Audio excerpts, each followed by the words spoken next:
ତୁମ୍ଭେ ପାଞ୍ଚ ଭାତ ବଡ଼ ବାପାଙ୍କର ହେ ଶହେ ଗୋଟି ସୁତ ଆହେ ବାସବ ତୁମ୍ଭ ସାତ ପୁରୁଷରେ ଲାଗିଛି କରେ ବାସବ ବଳା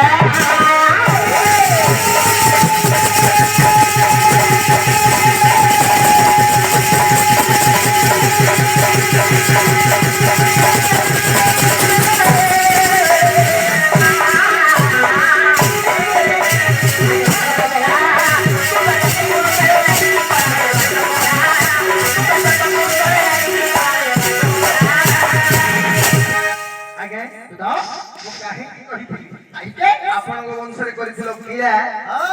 ଆମ ଏବେ ଭୋଗୁଛୁ ଆମର ବଂଶରେ ବ୍ରହ୍ମାଙ୍ଗ ରେତସ୍କଳିତ ମୋହିନୀର ଥିଲେ ଆପଣଙ୍କର ବଂଶଟା ଆରମ୍ଭ ହେଲା ବ୍ରହ୍ମାଙ୍ଗ ବ୍ରହ୍ମାଙ୍ଗ ରେତସ୍କଳିତ ମୋହିନୀର ଥିଲେ ମୋହିନୀ ଜଣେ ବେଶ୍ୟା ଥିଲେ ସେ ବେଶ୍ୟା ଗର୍ଭରୁ ବଶିଷ୍ଠ ଋଷି ଜନ୍ମିଲେ ବୁଝିଲେ ବ୍ରହ୍ମାଙ୍ଗ ରେତସ୍କଳିତ ମୋହିନୀର ଥିଲେ ବେଶ୍ୟା ଗର୍ଭ ବଶିଷ୍ଠରେ ଜନ୍ମ ହୋଇଲେ ହରିଣୀ ନାମର ଥିଲା କହି ଚଣ୍ଡାଳୀ ହରିଣୀ ବୋଲି ଜଣେ ଚଣ୍ଡାଳ ବଶିଷ୍ଠ ଋଷି ତା ସହିତ କୌତୂହଳ କଲେ ହରିଣୀ ନାମର ଥିଲା ଏକ ଚଣ୍ଡାଳୀ ତା ସହିତ ବଶିଷ୍ଠ ଋଷି ହେଲେ କୌତୂହଳୀ ତାଙ୍କ ଠାରୁ ଜନ୍ମିଲେ ଶକ୍ତି ଋଷିବର ତାଙ୍କ ଠାରୁ ଶକ୍ତି ମୁନି ଜନ୍ମିଲେ ବୁଝିଲେ ଜ୍ଞାନଚନ୍ଦ୍ର କେଳୁଙ୍କୁ ସେବନ ହରିଲେ କେଳା ନାଚର ଖମ୍ବଟା ତେଣୁକରି କେଳୁଣୀ କହିଲା ହରିକେ ଯାହା ତ କଲ ଆମ ବଂଶର ସନ୍ତକ ଟିକେ ରଖିବନି କେଳା ଲୋକର ବାଉଁଶ ଖମ୍ବଟାର କଣ ଟିକେ ସନ୍ତକ ରଖ ଯାହାହେଲେ ବାମୁଣ ହେଇକି ତ ମୋ ସହିତ କଲ ତ କଲ ଆମ ବଂଶର କଣ ଟିକେ ସନ୍ତକ ରଖ ହଉ କଣ କରିବା କେଳୁଣୀ ମାଇପତ କରିଛି ତମ ବଂଶର ବାଉଁଶ ବାଟା ରଖିବ ଆମର ବଂଶରେ ବ୍ରତ ହେଲା ବେଳକୁ ତମର ବାଉଁଶ ବାଟା ଆମର ସନ୍ତକ ରହିବ କେଳୁଣୀଙ୍କ ହର ଶକ୍ତି ଋଷି ବର ତାଙ୍କ ଠାରୁ ଜନ୍ମିଲେ ଋଷି ପରାଶର ଜନ୍ମିଲେ ପରାଶର ହରିଲେ ଜାତି କେଉଁଟୁଣି ପରାଶର ଋଷି ଗଲେ ଗୋଟେ କେଉଁଟୁଣି ସତ୍ୟାବତୀ କେଉଁଟୁଣିଙ୍କୁ ହରଣ କଲେ ସେ କହିଲା ଯାହା ତ କଲ ଆମ ବଂଶର କଣ ଟିକେ ସନ୍ତକ ରଖ ଯାହା ତ କଲ ଆମ ବଂଶର ଟିକେ ସନ୍ତକ ରଖ କଣ କରିବା ତମ ବଂଶର ସନ୍ତକ କଣ ନା ଜାଲ ନା ହଉ ବ୍ରତ ହେଲା ବେଳୁ ଆମକୁ ଗୋଟେ ଜାଲ ଟିକେ ପିନ୍ଧିବୁ ଆଉ ତମର ସନ୍ତକଟା ରଖିବୁ ତେଣୁକରି ବ୍ରତ ହେଲା ବେଳୁ ଜାଲ ଟିକେ ପିନ୍ଧୁଛନ୍ତି ଆଜ୍ଞା ଯୋଉ ବାଡ଼ିଟା ଧରିଛନ୍ତି ସେଟା କେଳା ଲୋକର କେଳୁଣୀକୁ ହରିଥିବାରୁ କେଳାମାନଙ୍କର ସନ୍ତକ ରଖା ହେଲା କେଉଁଟୁଣୀକୁ ପରାଶର ଋଷି ହରଣ କରିଥିବାରୁ କେଉଁଟୁଣୀଙ୍କର ସନ୍ତକ ରଖା ହେଲା ଜାଲ ନା ନାହିଁ ପରାଶର କେଉଁଟୁଣୀ ହରିଲେ ତାଙ୍କ ଠାରୁ ଜନ୍ମିଲେ ବ୍ୟାସ ମହାମୁନି ବୁଝିଲେ ତାପରେ ଚଣ୍ଡାଳ ମାନଙ୍କର କାମ କଣ ନା ମାଂସ ହାଣିବେ ତାଙ୍କର ବଂଶରେ ରଖିଛନ୍ତି ଯୋଉ ଚମଡ଼ାଟା ଆମେ ଚମଡ଼ାଟା ଗୋଟେ ପରିଧାନ କରୁଛନ୍ତି ଏଗୁଡାକ ଆଙ୍କ ଘରେ ସବୁ ଗିଳା କରିଥିଲେ ଆମର ବ୍ରାହ୍ମଣ ବଂଶରେ ବର୍ତ୍ତମାନ ସେଟା ବର୍ତ୍ତମାନ ଗିଳା ବୋଲି ଚାଲିଛି ଏ ବାଉଁଶ ଟିକେ ଚାଲି ଟିକେ ନହେଲେ କାହିଁକି ଆମେ ତ ଗୋଟେ ପାଟଟିକୁ ନେଇକି ସିଧା ସଳଖ ପଳେଇଥାନ୍ତେ ବ୍ରହ୍ମାଞ୍ଚରିତ ହେବା ଭିକ୍ଷାନ୍ତ ହେଇକି ମାଗି ଦେଇଥାନ୍ତେ ତିନି ଗୋଟା ଝିଅ ପଡ଼ି ଦେଇଥାନ୍ତେ ସରିଥାନ୍ତା ଆପଣଙ୍କର ଘରର ଯୋଉ ବଂଶ ସବୁ ଗିଳା ଜାଗା ସବୁ ଅଛି ଆମ ବ୍ରାହ୍ମଣ ତମର ସବୁ ବ୍ରାହ୍ମଣ ବଂଶରେ ବର୍ତ୍ତମାନ ସେଗୁଡା ସବୁ ନୀଳା ଚାଲିଛି ଆଜ୍ଞା ବୁଝିଲେ ଆଉ ବ୍ରାହ୍ମଣ ମାନଙ୍କର ପଇତା ଆଜ୍ଞା ଥିଲା 9 କ୍ଷ ଯେହେତୁ ଆପଣ ବ୍ରତପୂର୍ଣ୍ଣ ବିଷୟଟା ତେଣୁକରି ମୁଁ କହୁଛି 9 କ୍ଷ ପଇତା କିଏ ଆଜ୍ଞା ନା ନବଗ୍ରହକୁ 9ଟା କ୍ଷୟ କରିକି ବ୍ରାହ୍ମଣ ମାନଙ୍କୁ ପ୍ରଦାନ କରାଯାଇଥିଲା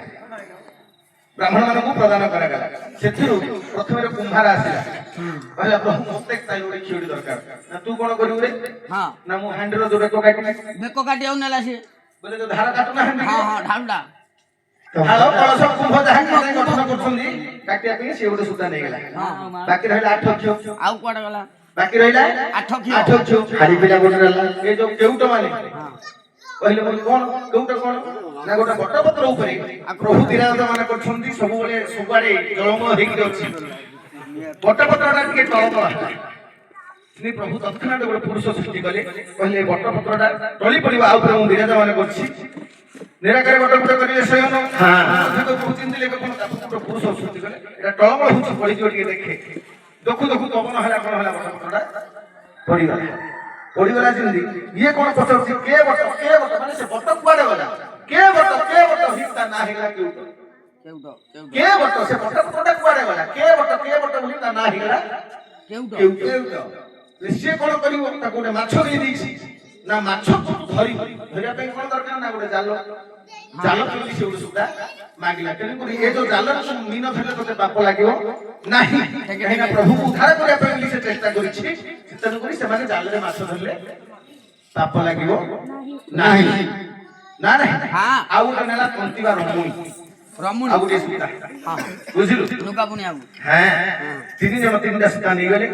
ଆଉ ରହିଲା ଛଅ କ୍ଷୀର ଛଅ କ୍ଷୀର ଛଅ କ୍ଷୀରକୁ ବ୍ରାହ୍ମଣ ମାନେ ଧାରଣ କରନ୍ତି ଯୋଉମାନେ ପିତୃ ଶ୍ରାଦ୍ଧ କରନ୍ତି ବା ପ୍ରେତ କାର୍ଯ୍ୟ କରନ୍ତି ଉତ୍ତରୀୟ ବୋଲି ଆଉ ତିନି କ୍ଷୀର ପିନ୍ଧନ୍ତି ସେମାନେ ନକ୍ଷ ଧାରଣ କରନ୍ତି ସେଟା ଉତ୍ତରୀୟ ହିସାବରେ ଆଉ ତିନି କ୍ଷୀର ଆମେ ଧାରଣ କରୁଛନ୍ତି ଏଗୁଡାକ ଯଦି ଆଜ୍ଞା ଗ୍ରାହକ ଥାଇଥାନ୍ତି ବିସ୍ତୃତ ଭାବରେ ଆଉ ଟିକେ ଆଲୋଚନା ହେଇଥାନ୍ତା ଯେହେତୁ ବାପର ବ୍ରତପନ ଆଗରୁ କହିଥିଲି ଆଜ୍ଞା ମୁଁ ଯେ এই ବିଷୟରେ ଟିକେ ଆଲୋଚନା କରିବା ବୋଲି କିନ୍ତୁ ଦେଖିଲି ଯେ ଗ୍ରାହକ ଟିକେ କମିଗଲେ ସେ ଭିତରେ ସବୁ ପିଲା ପଳେଇ ଆସିଲେ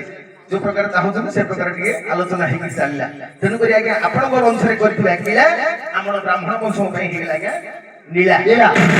ତେଣୁକରି ଆଜ୍ଞା ଆପଣଙ୍କ ବଂଶର ସବୁ ଯାକ ହେଇଛି ଯୋଉଟାକ ଆପଣଙ୍କର ସାତ ପୁରୁଷର କରି